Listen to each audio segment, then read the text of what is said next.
The movie begins with several characters receiving mysterious packages from Miles, a billionaire, tech mogul, and philanthropist, an ex-supermodel and fashion designer, a female governor, a scientist, and a YouTube blogger come together through their friendship with the eccentric billionaire.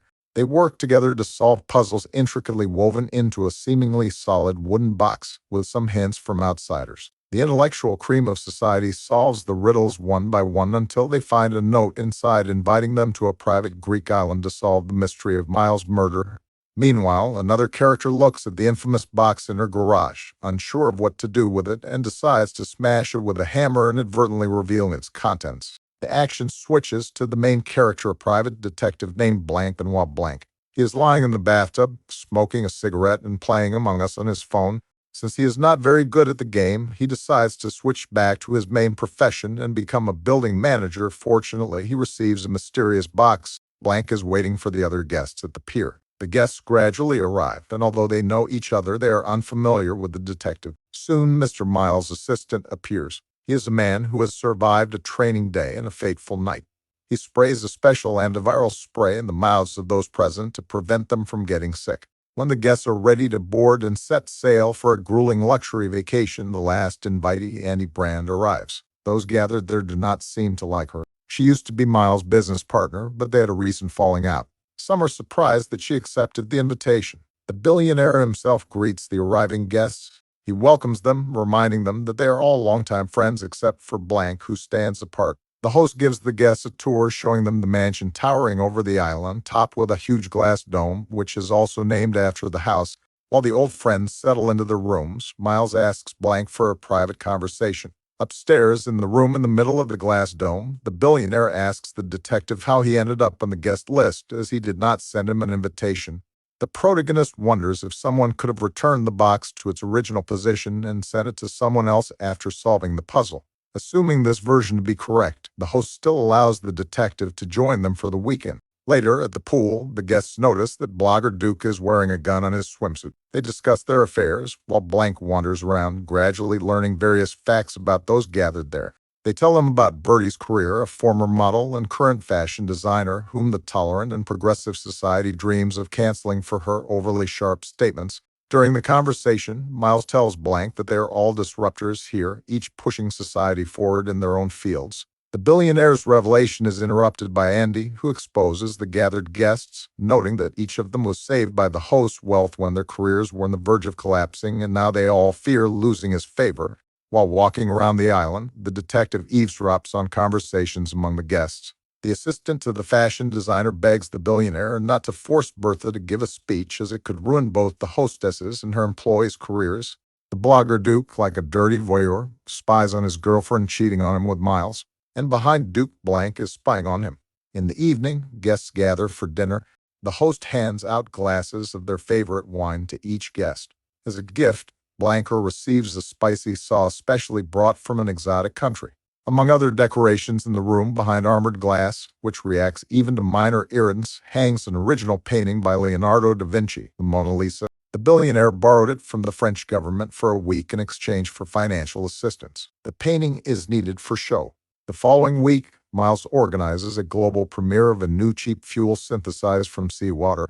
However, a scientist criticizes it. The fuel has not yet passed the test and may be unstable. But the host claims that tests are already underway. Everything on the island is electrified by the new fuel.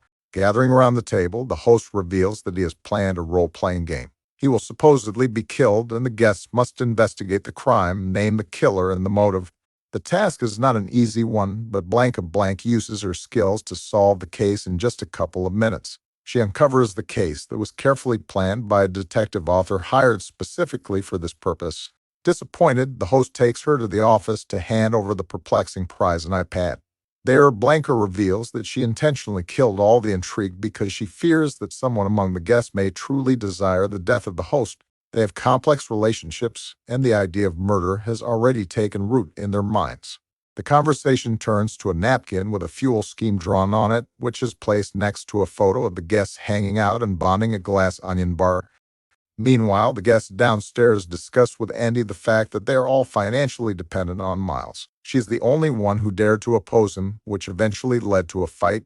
Duke calls her a loser, after which the girl leaves in anger. When the host returns, some guests say they want to leave in the morning, but he convinces them to stay.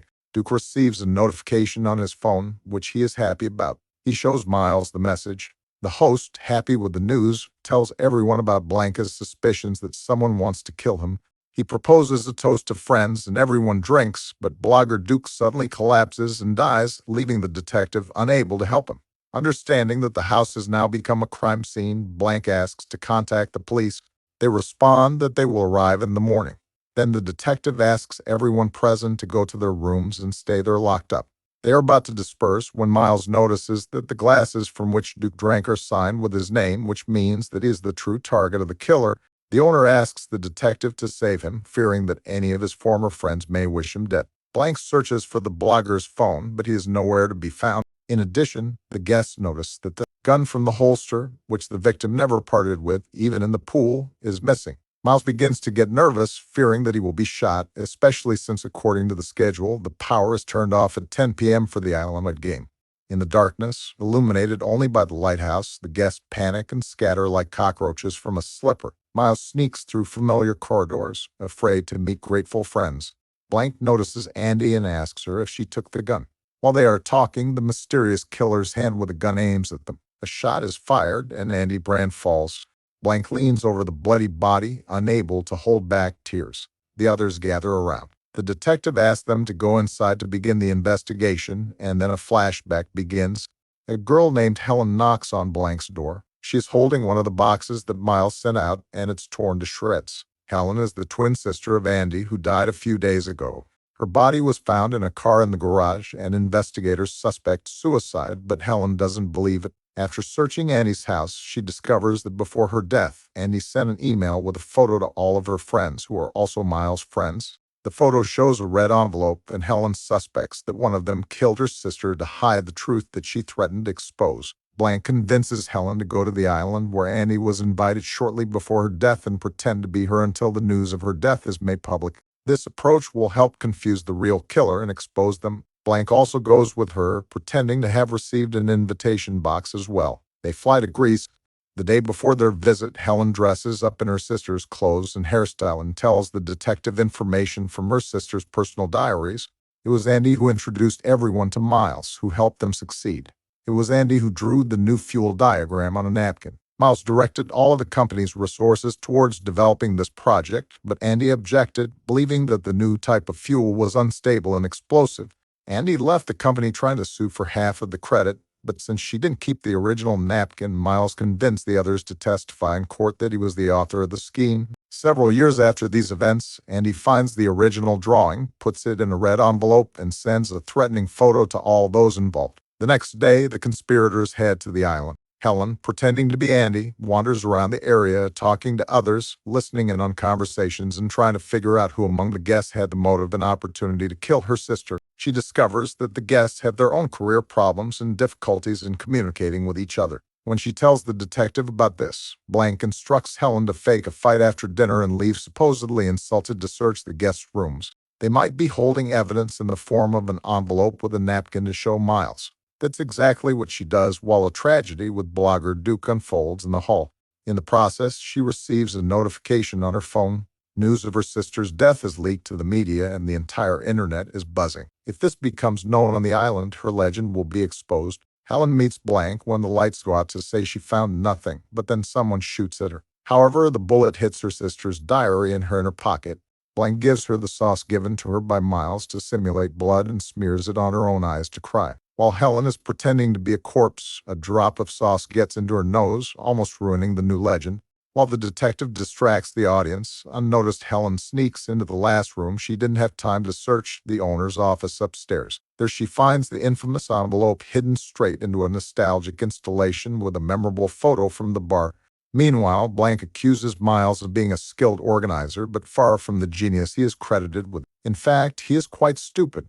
His only talent is the ability to steal other people's ideas and use them for his own benefit.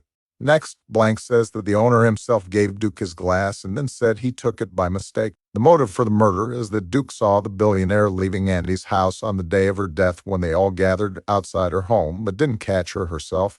In the culmination of the speech, Helen descends the stairs, whom everyone perceives as the deceased Andy. She brings the envelope with the original napkin.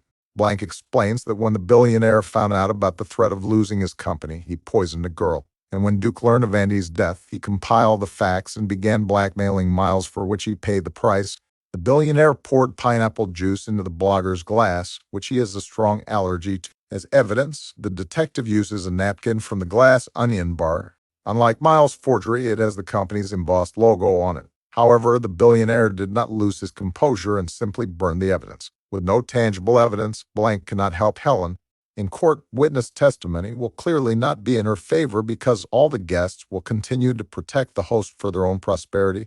In a fit of desperation, Helen smashes the glass decorations and bottles of alcohol while the others watch indifferently. Soon they join in the riot, expressing their dissatisfaction. But the real goal of the girl is not just to vent her anger. She sets fire to the alcohol, causing a fire. When the fire extinguishing system turns on, the girl throws a tiny piece of synthesized fuel into it. The sudden release of huge energy causes explosions in the ventilation system. The hall is engulfed in flames, but Helen wants more. Her gaze falls on the original Mona Lisa, protected by armored glass. The girl rushes towards it. They try to intercept her, but they do not have time. The heroine presses the button, raising the protection. Miles' vain desire to look at the masterpiece without distortion leads to the fact that tongues of flame engulf the works of Leonardo da Vinci. Later, sitting on the marble steps leading down to the sea, Helen explains that no one in the world will want to deal with Miles' fuel, which destroyed a world cultural masterpiece due to its instability, and he himself will now be remembered for all ages as Herostratus, who burned down the Temple of Artemis. Realizing that he is now of no use, friends agree to tell the truth in court. Helen, who has taken revenge, walks down to the beach, where Benoit Blanc is sitting in a lounge chair, watching the approaching red and blue lights of the Coastal Guard. They have completed the case. Justice has prevailed, and they can go home.